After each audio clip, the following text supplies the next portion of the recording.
Welcome बच्चों आज वर्ग 7 के पुस्तक हमारी दुनिया के अध्याय 5 बिन पानी सब सून के सभी प्रश्न उत्तरों को सॉल्व करने जा रहे हैं। आशा करते हैं यह आपके अध्ययन में बहुत हेल्प करेगी। तो सीधे आते हैं पहले प्रश्न पर। सही विकल्प को चुनें। पृथ्वी का जल मंडल का हिस्सा है 51%, 41%, 71%, 29%। तो इसका सही उत्तर होगा 71%।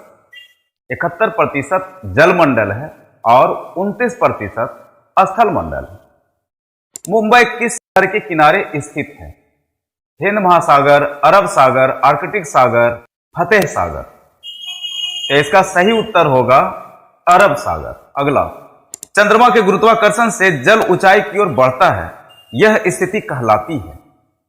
भाटा, ज्वार, ग्रहण, तरंगे क्या कहलाती है? जब चंद्रमा के गुरुत्वाकर्षण से समुद्र का जल ऊपर की ओर बढ़ता है तो उसे ज्वार कहते हैं, और जब वो नीचे की ओर उतरती है तो उसे भाटा कहते हैं। अगला, इनमें से कौन झील है? काला सागर, लाल सागर, फतेह सागर, अरब सागर। तो इसका सही उत्तर होगा ग, फतेह सागर।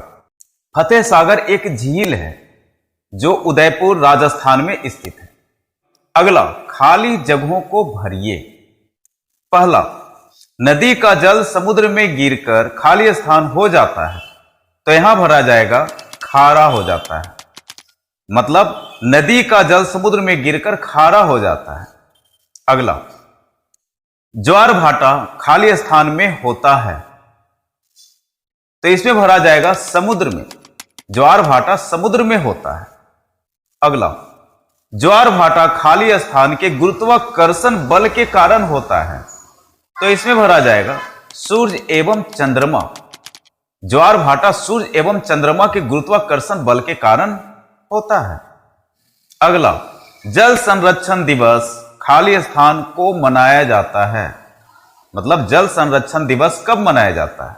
तो यह 22 मार्च को मनाया जाता है, तो यहां भरा जाएगा 22 मार्च। अगला, निम्नलिखित प्रश्नों के उत्तर दीजिए। पहला, जल के कौन कौन से स्रोत हैं? सबसे बड़ा स्रोत कौन सा है? जल के विभिन्न उपयोग को लिखें। इसका उत्तर होगा जल के स्रोत निम्नलिखित हैं: नदी, तालाब, समुद्र, झील, झरना, भूमिगत जल, बर्फ छत्रक, बरसात इत्यादि। जल का सबसे बड़ा स्रोत समुद्र है, जो पृथ्वी के 71% भाग को घेरे हुए है। जल के विभिन्न उपयोग निम्नलिखित हैं: प्यास बुझाने में, आग बुझाने में, खाना बनाने में, घर बनाने में, सफाई करने में, पर्यावरण को सुरक्षित रखने में इत्यादि। जमीन के नीचे का जल स्तर दिन प्रतिदिन कम होता जा रहा है, इसे बनाए रखने के लिए आप क्या क्या कर सकते हैं? उत्तर, जमीन के नीचे का जल स्तर दिन प्रतिदिन कम होता जा रहा है, इसे बनाए रखने के लिए हम निम्नलिखित कार्य करेंगे।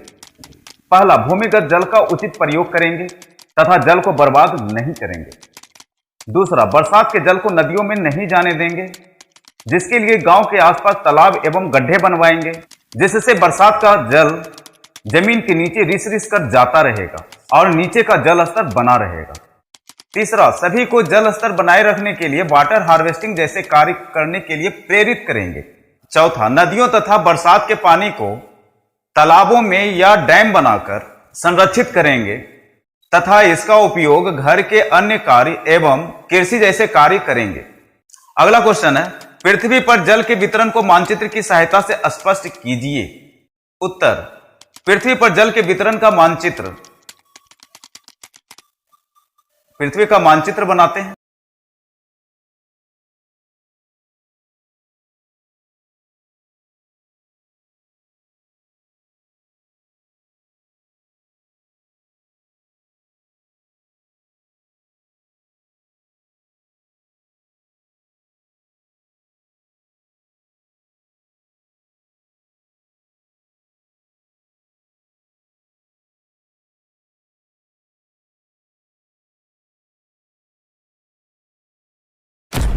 ये देखो मानचित्र बन गया।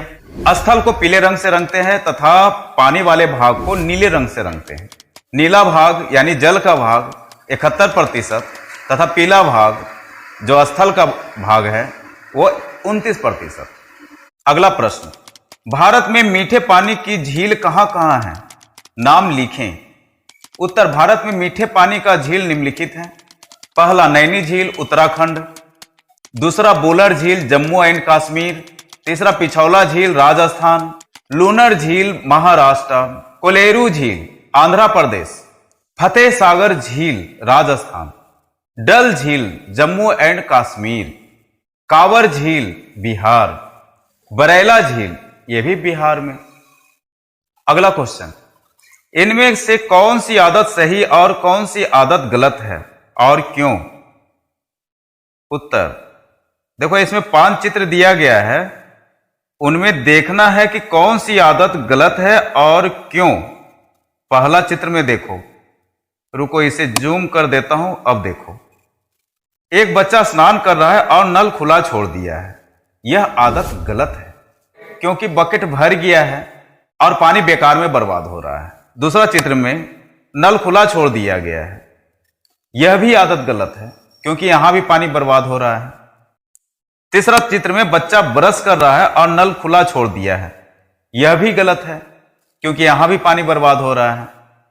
चौथा चित्र में बच्चा बकेट भर लिया है और स्नान कर रहा है, यह आदत सही है क्योंकि यहां पानी बर्बाद नहीं हो रहा है, जितना उसको जरूरत है उतना ही यूज कर रहा है।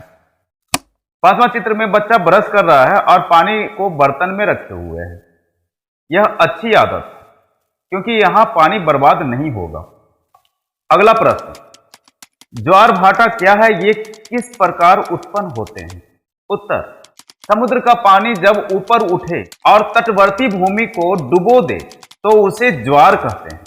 फिर यह समुद्र का जल कम होकर पीछे की ओर लौट जाए तो इसे भाटा कहते हैं। यह प्रतिदिन 2 बार होता है, पहली बार ज्वार उठता है, बाद में भाटा होता है। ऐसा सूर्य एवं चंद्रमा के गुरुत्वाकर्षण बल के कारण होता है। जब चंद्रमा समुद्र के निकट आ जाता है तो समुद्र का जल ऊंचाई की ओर बढ़ता है, यही ज्वार है, और उतरता है तो उसे भाटा कहते हैं। ऐसा समुद्र में हर जगह 24 घंटा में 2 बार उतार चढ़ाव होता है। अगला, जल चक्र किसे कहते हैं? उत्तर, नदियों, तालाबों और बरसात का पानी सूर्य के ताप से वाष्प में बदलकर आकाश में चला जाता है, फिर ठंडा होकर बादल बन जाता है, फिर जहां तहां बरसता है। यह चक्र निरंतर चलता रहता है, इसे जल चक्र कहते हैं। अगला, समुद्र के जल में तैरना मुश्किल है, क्यों? उत्तर, समुद्र के जल में हमेशा तरंगे उठती और गिरती रहती है। ऐसी स्थिति में तैराक अपने आप को संभाल नहीं पाता। अपने को संभालने के चक्कर में वह थक जाता है और कभी कभी इसमें डूब भी जाता है, इसलिए समुद्र के जल में तैरना मुश्किल हो जाता है। अगला प्रश्न, समुद्र का जल खारा होता है, क्यों? उत्तर, बरसात का पानी जब तालाबों खेतों से होता हुआ नदियों में बहता है तो अपने साथ मिट्टी, बालू, पत्थर और खनिज व लवणों को बहा लेती है। फिर यही पानी समुद्र में जा मिलता है। लगातार वाष्पीकरण के कारण जल वाष्प बनकर उड़ जाता है, जबकि लवण भारी होने के कारण वहीं जम जाता है और यह प्रक्रिया निरंतर चलती रहती है। आज समुद्र के जल में औसतन 1 किलोग्राम जल में लगभग 35 ग्राम नमक घुली रहती है, इसलिए समुद्र का जल खारा होता है। अगला प्रश्न, भूगर्भीय जलस्तर में कमी आ रही है, क्यों? उत्तर, भूगर्भीय जलस्तरों में लगातार कमी आ रही है क्योंकि हम लोगों के द्वारा जल का काफी दुरुपयोग किया जा रहा है। जागरूकता की भी कमी है। हर जगह, हर घर में भूमिगत जल निकालने के लिए समरसेबल तथा बोरिंग का इस्तेमाल भारी पैमाने पर किया जा रहा है, जिससे भूगर्भीय जल स्तर में तेजी से कमी आ रही है। और दूसरी ओर शहरी क्षेत्रों में तालाब या बरसात के पानी को संरक्षित करने का कोई साधन नहीं होता, अर्थात वाटर हार्वेस्टिंग का कोई साधन नहीं होता, जिससे बरसात के पानी को हम लोग बचा नहीं पाते। इन्हीं सब कारणों से भूगर्भीय जल स्तर में दिनों दिन तेजी से कमी आ रही है। अगला क्वेश्चन, वाटर हार्वेस्टिंग कैसे करेंगे? उत्तर, वर्षा के पानी को एकत्र कर किसी प्रक्रम द्वारा जमीन के अंदर पहुंचाकर हम वाटर हार्वेस्टिंग कर सकते हैं। वर्षा जल को छतों पर एकत्र कर पाइपों के सहारे जमीन के जल स्तर तक पहुंचाया जा सकता है। गांवों में गड्ढा एवं तालाब खोदकर उसमें वर्षा जल एकत्र करेंगे। इससे धीरे धीरे रिसकर पानी जल स्तर तक पहुंचता रहेगा। यही सब करके हम वाटर हार्वेस्टिंग कर सकते हैं। अगला क्वेश्चन, क्रिकेट खिलाड़ी सचिन तेंदुलकर कहते हैं पानी बचाइए, क्या आप उनकी बात मानेंगे और क्यों? उत्तर, सचिन तेंदुलकर की बात हम लोग जरूर मानेंगे, क्योंकि वे पानी बचाने के लिए अभी से ही सभी को जागरूक कर रहे हैं, जिससे आने वाले दिनों में संकट का सामना ना करना पड़े। अगला, जल का संरक्षण आवश्यक है, क्यों? उत्तर, भूमिगत जल का जल स्तर की कमी को दूर करने के लिए जल का संरक्षण आवश्यक हो जाता है। पृथ्वी पर लगभग 71% जल समुद्र अपने गर्भ में रखे हुए है। यह जल न पीने के कार्य आता है और न कृषि कार्य के लिए। पीने योग्य जल बर्फ छत्रक, भूमिगत जल, झरना, झील, नदियां, वायुमंडल के जल से प्राप्त होता है, जो कृषि कार्य में भी काम आता है। इन्हें संरक्षित करना अति आवश्यक है। अगर इन्हें हम संरक्षित नहीं करेंगे तो यह नदियों के सहारे समुद्र में जाकर मिल जाएगा और खारा हो जाएगा, फिर यह हमारे किसी काम का नहीं रह जाएगा। बच्चों, इसी के साथ इस अध्याय के सभी प्रश्न उत्तरों को हमने उत्तरों से अवगत करा दिया। आशा करते हैं आप लोग इसे अच्छे से समझ गए होंगे। किन्हीं को अगर समझने में कोई दिक्कत आती हो तो वो मुझसे संपर्क कर सकते हैं। अब मिलते हैं अगले वीडियो में, तब तक के लिए हमें इजाजत दीजिए। खुश रहें, स्वस्थ रहें, जल का दुरुपयोग न करें, जल को संरक्षित करने में मदद करें। जय हिंद, वंदे मातरम।